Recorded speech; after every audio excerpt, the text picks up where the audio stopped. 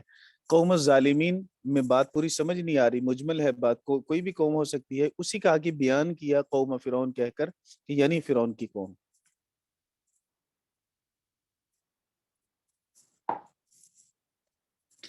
الا یتقون، یہ لوگ ڈرتے نہیں ہیں، یہ لوگ ڈرتے نہیں، اللہ رب العزت کی فرما برداری نہیں کرتے.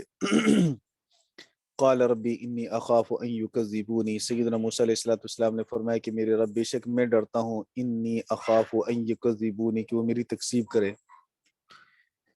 ویضیق صدری، میرا سینہ تنگ ہونے لگتا ہے. ولا ینطلق لسانی، اور میری زبان نہیں چلتی. فارسل الی ہارون، ہارون علیہ السلام کی طرف پیغام رسالت بھیجیے. وَلَهُمْ عَلَيَّ ذَنْبٌ، اور ان کے لیے میرے اوپر ایک گناہ بھی ہے. فَأَخَافُ أَن يَقْتُلُونَ، تو مجھے ڈر ہے کہیں مجھے قتل نہ کر دیں، میں ڈرتا ہوں اس بات سے کہ مجھے قتل کر دیں. مولانا یہ سارا کلام سیدنا موسیٰ علیہ السلام کا یہ کوئی خدا نہ خواستہ امتثال امر میں توقف نہیں ہے، بلکہ اللہ رب العزت سے دعوت پر، تبلیغ پر مدد طلب کی جا رہی ہے کہ اللہ مجھے مدد دیجئے. اور اس میں ہم یہ ایک رہنمائی بھی کی جا رہی ہے کہ جب آپ میدان دعوت میں نکلیں تو آپ اچھائی اور برائی ساری دیکھ لیں، نقصان کس طرف سے آ سکتا ہے، مجھے مدد کس طرف سے مل سکتی ہے. آپ اس چیز کو دیکھ لیں کہ مجھے مدد کون فراہم کر سکتا ہے، مجھے شر کس طرف سے مل سکتا ہے. آپ شر سے بچنے کا اور مدد کو حاصل کرنے کا انتظام پہلے سے کر لیں. یہ نہیں کہ جب مصیبت آن پڑے تو اس کے وقت پھر آنکھیں کھلی کی کھلی رہ جائیں کہ اب کیا ہو گیا، اوسان خطا ہو جائیں کہ مجھے کرنا کیا چاہیے. تو پہلے سے انتظام کیجئے. سیدنا موسیٰ علیہ السلام نے اللہ رب العزت سے مدد طلب کی ہے اور تائید چاہیے اپنے بھائی کی، سیدنا ہارون علیہ السلام کی. اور جو خدشات تھے اس میدان میں کہ یہاں سے مجھے کوئی شر پہنچ سکتا ہے، تو اس شر کا بھی اظہار کیا کہ اللہ مجھے اس شر سے پناہ بھی دیجئے. اور اگر اپنے اندر کوئی کمزوری تھی اس کمزوری پر بھی اللہ رب العزت سے مدد مانگی ہے. تو ایک داعی کو میدان دعوت میں اترنے سے پہلے اپنا جائزہ لینا چاہیے. میری اپنی کیا پوزیشن ہے، کیا میں اس کے لیے تیار بھی ہوں، میں اس قابل بھی ہوں یا نہیں ہوں. اگر اس قابل ہوں تو پھر دیکھوں مجھے شر کس طرف سے آ رہا ہے، مجھے تکلیف کون پہنچا سکتا ہے، اس دعوت میں رکاوٹ کون بن سکتا ہے اور کہاں سے بن سکتا ہے. میں اس کو دور کرنے کی بھی کوشش کرنی ہے، اس کو بھی سوچنا ہے کہ کیسے دور کرنا ہے. مجھے تائید کیسے مل سکتی ہے کہ میں اپنی دعوت کو مضبوط سے مضبوط طریقے کے ساتھ پیش کروں تاکہ دوسروں پر مؤثر ہو. تو دونوں چیزیں یہ بھی حاصل کرنی ہے، اپنا جائزہ بھی لینا ہے. حضرت موسیٰ علیہ السلام نے یہ سارے کام ان 2-3 جملوں میں فرمائے. قال ربی انی اخاف ان یکذبونی، مجھے ڈر ہے وہ میری تکذیب کر دیں گے، وہ تو پہلے ہی میرے دشمن ہیں، لہٰذا وہ میری تکذیب کر دیں گے، مجھے اس بات سے ڈر ہے. وَيَضِيقُ صَدْرِي، اور میرا طبیعت جلالی حضرت موسیٰ علیہ السلام کی جب وہ جھٹلائیں گے، تکذیب کریں گے تو میں تو برداشت نہیں کر سکوں گا. جب برداشت نہیں کروں گا سینہ تنگ ہوگا تو زبان رکے گی. وَلَا يَنْطَلِقُ لِسَانِي، پھر زبان رکے گی، اس لیے کہ بندہ جب غصے میں بہت زیادہ چلا جاتا ہے اور غیرت اور حمیت بہت زیادہ ہوتی ہے، پھر جملے صاف طور سے زبان سے نہیں نکلتے. تو سیدنا موسیٰ علیہ السلام نے یہ اپنی کیفیت اور حالت اللہ کے سامنے رکھی کہ اللہ اس کو دور کرنے والا تو ہے. انی اخاف ان یکذبونی، جب وہ میری تکذیب کریں گے تو غیرت ایمانی آئے گی. میں ایک رب کا پکارنے والا، وہ فرعون کو خدا کہنے والے، جب میرے سامنے فرعون کو کوئی خدا کہے گا تو میری تو غیرت اور حمیت وہ بھڑک اٹھے گی. جب وہ بھڑکے گی تو یضیق صدری، سینہ تنگ ہوگا میرا. ولا ینطلق لسانی، سینہ تنگ ہوگا، زبان نہیں چلے گی. پھر کیا کیجئے، فارسل الی ہارون، ہارون علیہ السلام کی طرف رسالت بھیجیے، یعنی انہیں بھی پیغمبر بنا دیجئے. سید عائشہ صدیقہ فرماتی ہیں کہ یہ بھائی کے لیے سب سے بہترین اور خوبصورت دعا ہے جو اللہ تعالیٰ نے قبول کی، اور سیدنا موسیٰ علیہ السلام کی دعا کی برکت سے سیدنا ہارون علیہ السلام کو اللہ نے نبوت دی. یہ 3 سال بڑے ہیں سیدنا موسیٰ علیہ السلام سے.